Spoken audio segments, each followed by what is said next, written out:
I'm an ethicist, an extinctionist. What evidence is there that sensation has something to do with intelligence? I mean high intelligence. No evidence that sensation cares about how intelligent you are. Capacity to feel was something that happened a long time ago in evolutionary history. And the fact is that doing our thinking thing might make us less sensitive. We might have dulled our senses to be able to do this vocabulary thing and to compose sentences and communicate with language. We might be a lot duller as a sensual organism than the rest of the little beasties running around. There's no evidence otherwise, in my opinion. There's no evidence of any correlation between depth or intensity of sensation and being able to do algebra. Zero. I think everything should, as soon as possible and as gracefully as possible, go extinct, because there's no form of life that is reasonably efficient. It's all unreasonably too expensive for the nonsense that it is, which is build a hill, fall down the hill, build a hill, fall down a hill. Make a need that doesn't need to exist so you can satisfy it in some silly way. Make a whip so you can create a shield against the whip.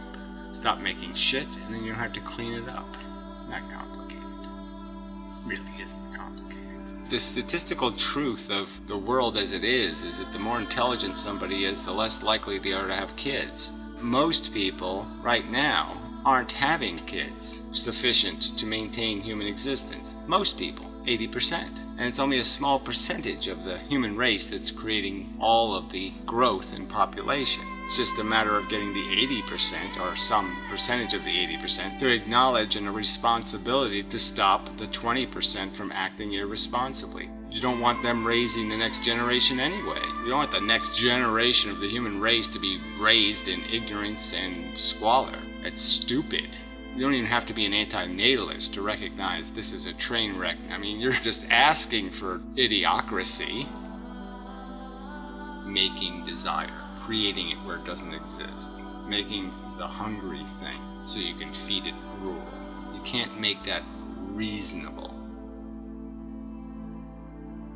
The thorn has to go in before you can feel the pleasure of its removal. And that's what your maturation is a bunch of thorns going in. And some of those thorns you're never going to remove. You'll only get a glimmer of what it's like not to have them. That's how the game works. It's not a positive game, it's a negative game. I'm not going to apologize for my passion. No, I'm not going to do that. Fuck that. I think it should bother you, frankly.